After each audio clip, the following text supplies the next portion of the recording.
लोकसभा चुनाव के प्रचार प्रसार के दौरान कांग्रेस और सपा खुद को मुस्लिमों का रहनुमा बताने का एक भी मौका नहीं छोड़ती है, लेकिन जब बात मुस्लिम प्रत्याशियों को टिकट देने की आई तो दोनों ही पार्टियों ने हाथ खड़े कर लिए।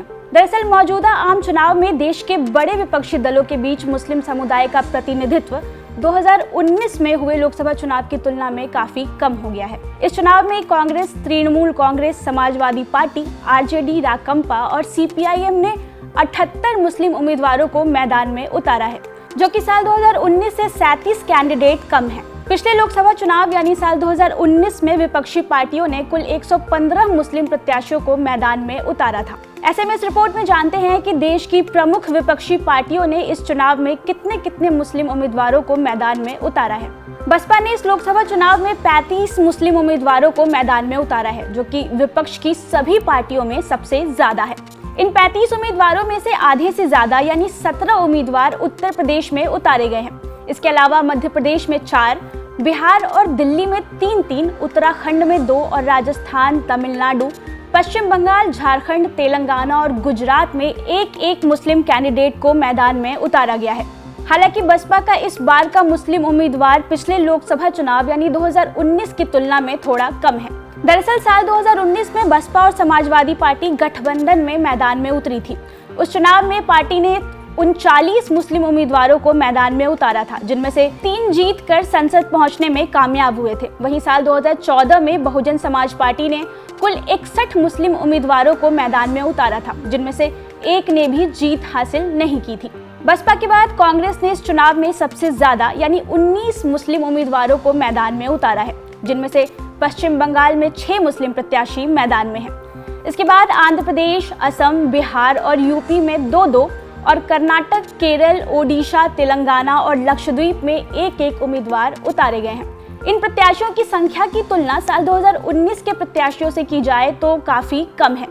दरअसल कांग्रेस ने पिछले लोकसभा चुनाव यानी 2019 में कुल 34 मुस्लिम उम्मीदवारों को मैदान में उतारा था, जिनमें से 10 बंगाल में और 8 यूपी में थे। इनमें से 4 ने जीत भी हासिल की थी।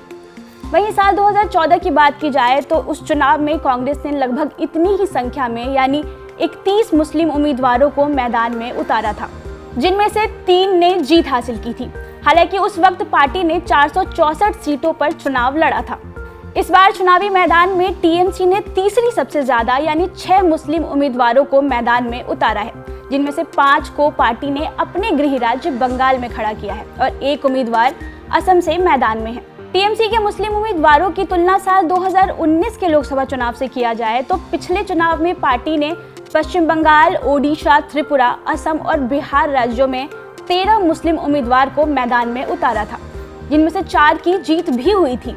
हालांकि साल 2014 में पश्चिम बंगाल में सत्ता में आने के 3 साल बाद टीएमसी ने 24 मुस्लिम उम्मीदवारों को मैदान में उतारा था। उनमें से 3 ने जीत हासिल की थी। इस चुनाव में मुस्लिम यादव वोट बैंक वाली सपा ने केवल 4 मुस्लिम उम्मीदवारों को मैदान में उतारा है। यह 2019 की तुलना में आधी संख्या है। साल 2019 में पार्टी ने 8 उम्मीदवारों को मैदान में उतारा था, जिनमें से 3 ने जीत हासिल की थी। वहीं साल 2014 की बात की जाए तो उस चुनाव में सपा ने 39 मुस्लिम प्रत्याशियों को मैदान में उतारा था, लेकिन उस चुनाव में एक ने भी जीत हासिल नहीं की थी।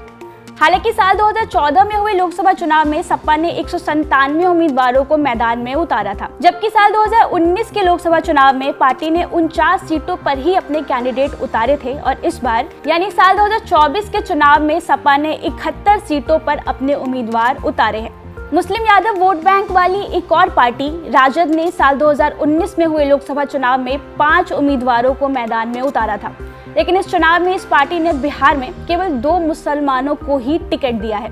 साल 2014 में इसी पार्टी ने 6 मुस्लिम उम्मीदवारों को मैदान में उतारा था, जिनमें से एक की जीत भी हुई थी। रिपोर्ट कैसी लगी हमें कमेंट सेक्शन में जरूर बताएं और ऐसे ही अपडेट्स के लिए AP लाइव को सब्सक्राइब करें। Thank you.